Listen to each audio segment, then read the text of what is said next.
Hello everybody, today we're painting the glaivewraith stalkers. The model has been primed in white. The upper body is painted nighthaunt gloom. Nighthaunt gloom is a technical paint and it is quite runny, so it doesn't need to be watered down as you would with a regular base.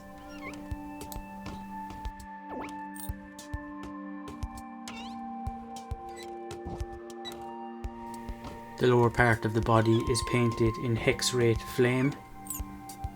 Hexwraith flame is also a technical paint, so it's not watered down. Both nighthaunt gloom and hexwraith flame have a tendency to separate far faster than regular paints, so they really need to be shaken well before they're used.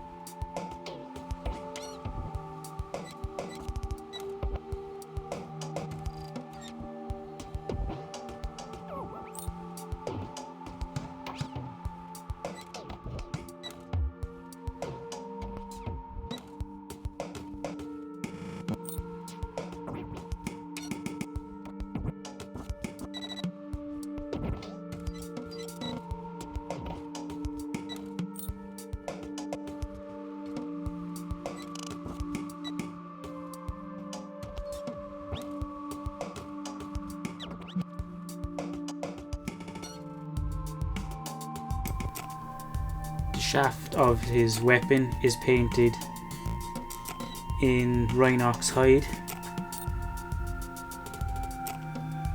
Make sure to thin down the paint a tiny bit and apply multiple thin layers if necessary. Any wooden areas can be given a dry brush of Doom Bull Brown. The shafts of the weapons are sculpted rough, so they do benefit from a dry brushing.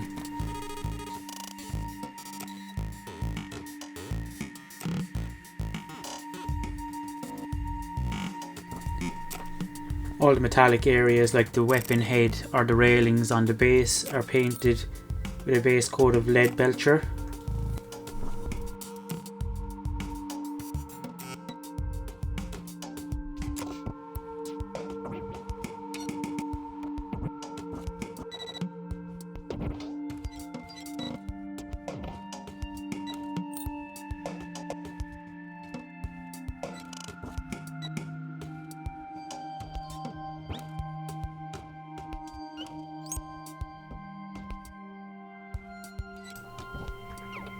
The base is given an all-over coating of a Mechanicus standard grey. Be sure to water it down. Followed by a wash of Agrax Earthshade. Once that's dry, then the base is dry brushed with Dawn Stone.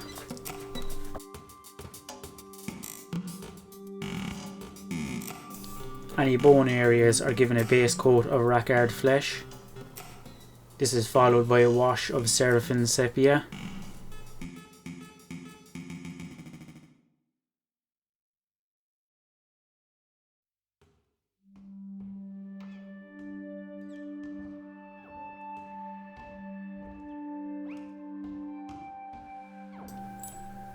Don't forget to base coat any skulls that are on the bases with Rackard Flesh as well.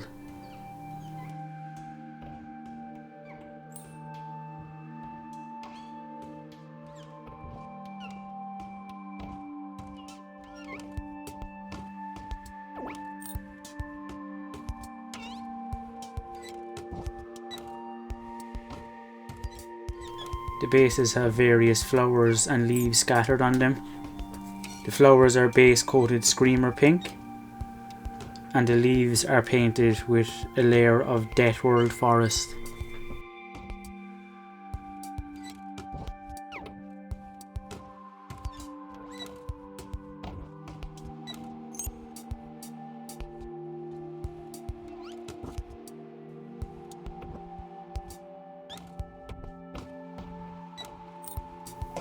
To help give the weapon head a corroded surface, Typhus corrosion is applied all over the weapon.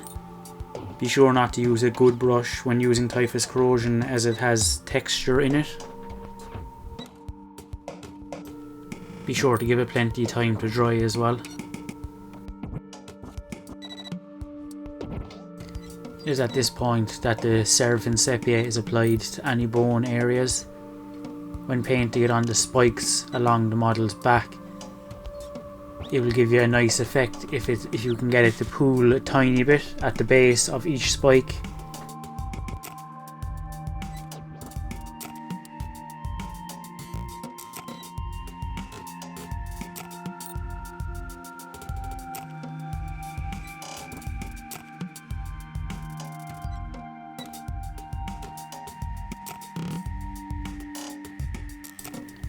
Here we're giving the hexwraith flame body a dry brush with a white colour, sticking more to the ends of each of the tentacles and avoiding getting too close to the body to give the tips a bit of a white coloration.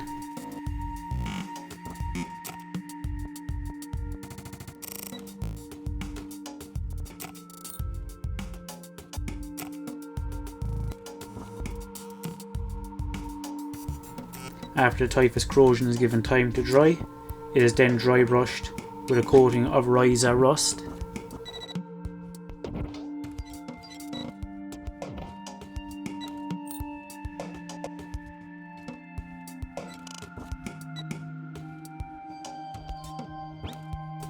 You can also apply Ryza rust to the railings that are part of the base.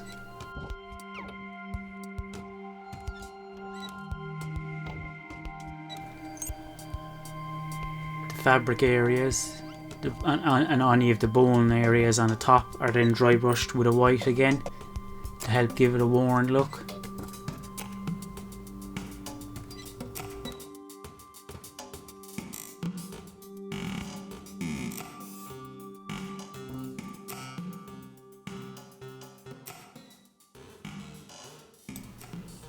The edges of the weapons can then be edged highlighted using runefang steel.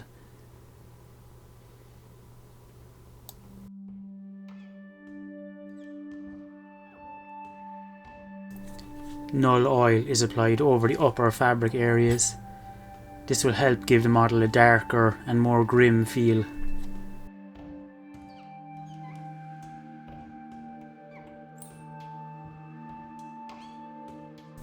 Null oil is also applied to the railings and any flowers on the base.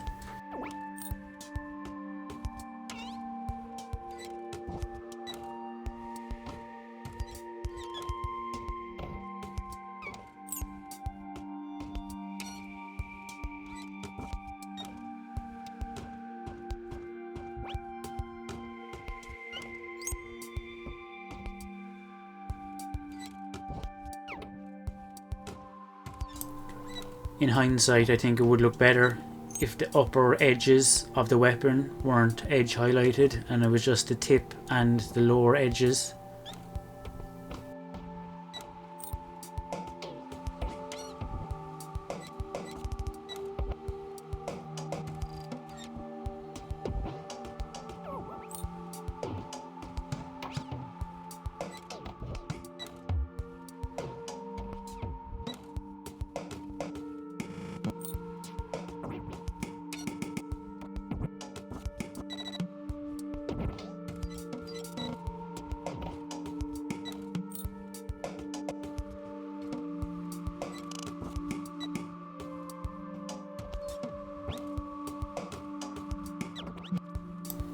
Flowers can be given a tiny edge highlight with some pink horror just to bring out some of the detail.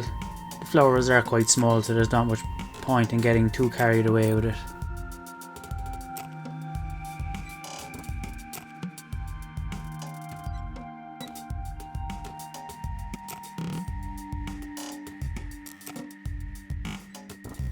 You can apply an optional highlight using Ogrin Camo and just paint a line down the side of each leaf. It just adds a tiny bit of colour and helps them stand out.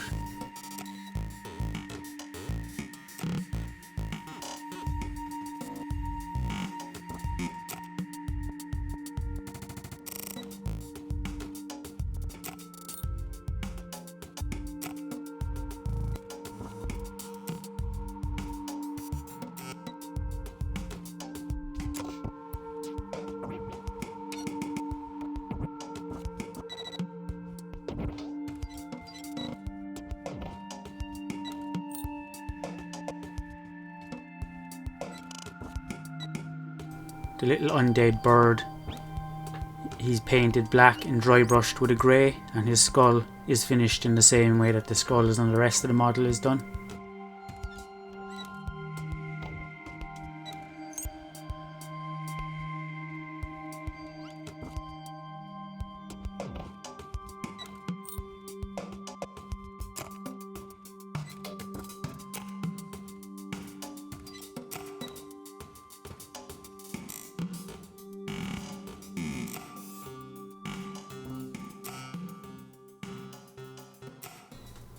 I hope you enjoyed this video. If you did, please consider liking and subscribing. Thank you.